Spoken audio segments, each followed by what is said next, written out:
Which states have shifted the most on a presidential level between 1996 and 2020? Today on Political Access, we're going to go through all the states and take a look at the changes. I've done this for some other presidential years. Take a look at those videos if you'd like. So for this one, we're going to go back to 1996. Just look at the Democrat and Republican vote and then compare it to 2020. One thing to keep in mind is in 1996, there was a lot of third-party vote from Ross Perot and the Reform Party. He got over 8% nationally, and because of that kind of a shift, both parties did end up gaining support in many of the different states. So keep that in mind as you try to gauge how much of that Ross Perot vote ended up going back into the Democrats and the Republicans. Plenty of other things you could say about these two elections, but all I'm doing is taking the data for the two major parties and seeing what's changed. So I made my own spreadsheet. We've got the states in the far left column. Then we've got the 1996 Democratic vote. That is Bill Clinton. The 1996 Republican vote. That is Bob Dole. 2020 Democratic vote, Joe Biden. 2020 Republican vote, Donald Trump. Then we've got the Democratic shifts between those two elections, followed by the Republican shifts between those two elections, and finally the net change between the two parties between the two elections. So 1996 was Bill Clinton getting reelected with a plurality of the vote, 49.2%. Bob Dole got 40.7%. The Electoral College was 379 for Clinton, 159 for Dole. So let's get started here in Alabama. In 1996, the Democratic vote, Bill Clinton was 43.2%. The Republican vote, Bob Dole was 50.1%. Jump ahead to 2020. The Democratic vote, Joe Biden, it sank down to 36.6%. The Republican vote, Donald Trump, it ticked all the way up to 62%. That is a net loss of 6.6 for the Democrats, a net gain of 11.9 for the Republicans, and that's a total net change of 18.5%.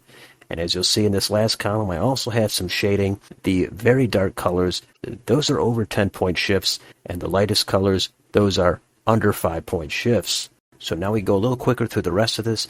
The next state is Alaska, and as we see there, both parties gained support, 9.5 for the Democrats, 2 for the Republicans. That's a net change of 7.5 in favor of the Democrats. Next state, Arizona. Bill Clinton was able to win that in 1996. Since then, only 1.9% in favor of the Republicans. Next state, Arkansas.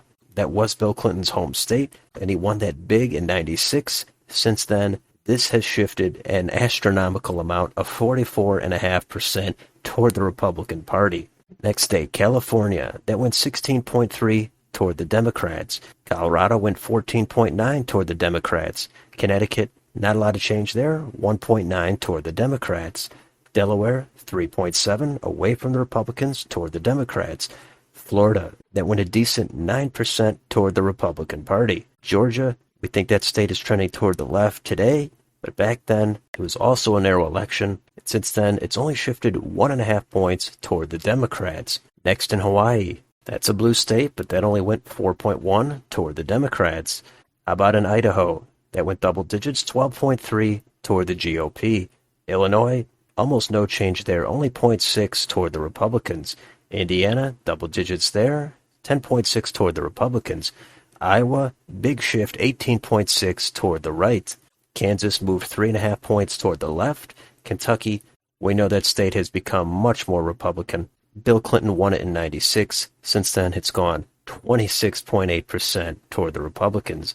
And not to be outdone, Louisiana went even further, 30.7% toward the Republican Party.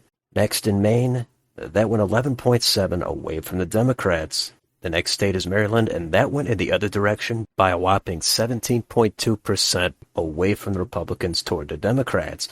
Massachusetts, almost 0% change there, only 0.1% toward the Democrats. Michigan, that went 10.4 toward the Republicans.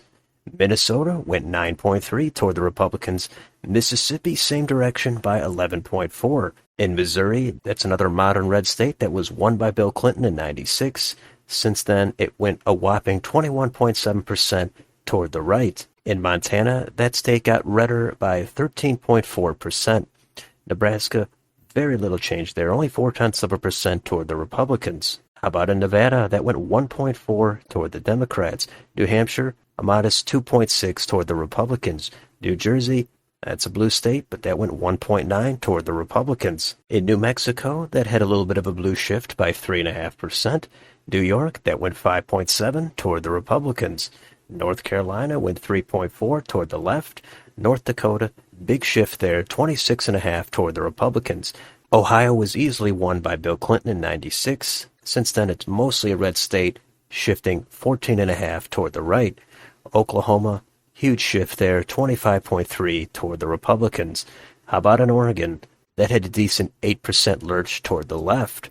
Pennsylvania did the exact opposite, 8% toward the right. How about in Rhode Island? That actually went double digits toward the Republicans by 12.1. South Carolina, toward the Republicans as well by 5.7. South Dakota, huge shift there as we could see, by 22.7 toward the right. Tennessee lurched a massive 25.6 toward the Republicans. How about Texas? Texas was not the super red state it would become over the next decade and a half. It had very little change, only 0.6 toward the Republicans. Utah also minimal change there, 0.7 toward the Democrats. Vermont had a double-digit shift toward the Democrats by 13.1. Virginia, similar movement there by 12%. Washington went 6.7 toward the Democrats.